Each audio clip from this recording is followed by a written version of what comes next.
Every day, millions of dog owners scoop kibble out of a bag, flip it over, and read the feeding chart to see how much their pet should eat.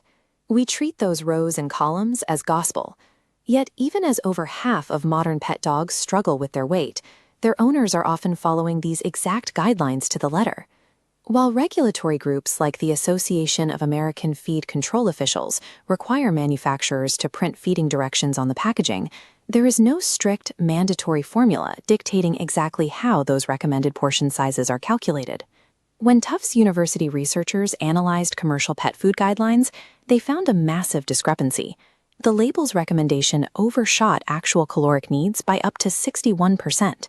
In human terms, that's like eating 3 normal meals plus an extra burger, fries, and a milkshake.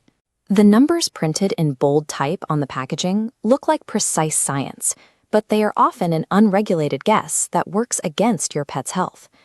To figure out how much food to actually pour, veterinary nutritionists start with a dog's maintenance energy requirement, or MER. This is the baseline number of calories an animal needs simply to maintain its current weight and fuel its spontaneous daily activity.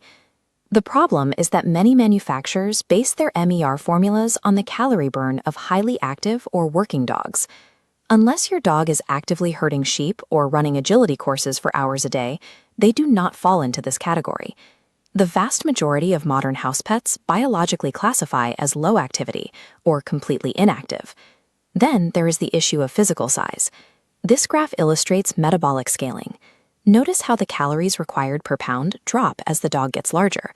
A 100-pound dog doesn't need 10 times the calories of a 10-pound dog.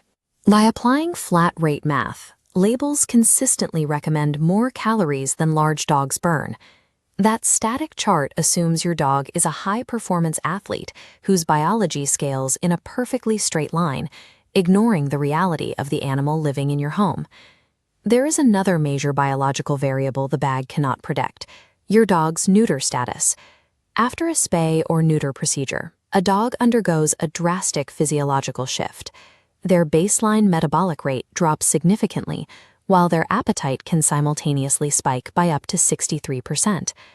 Because feeding guidelines are historically calibrated for intact dogs, a fixed pet requires 20 to 25% fewer calories than the bag recommends.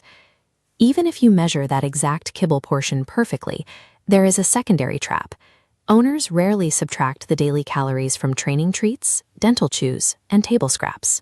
Following the manufacturer's baseline without adjusting for your dog's hormonal changes and daily snacks guarantees you are pouring a chronic caloric surplus into their bowl.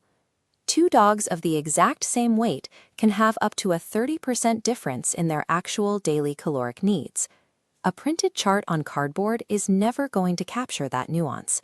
To get the math right, veterinarians rely on biological feedback using the Body Condition Score, or BCS chart.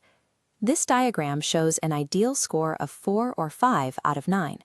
You should easily feel the ribs under minimal fat, see an indented waist from above, and notice a clear abdominal tuck sweeping upward from the side.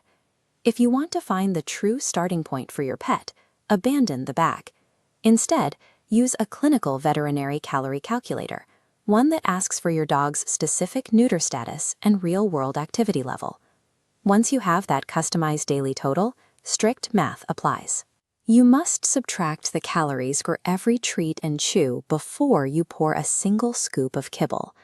Feeding a dog is a process of ongoing biological calibration.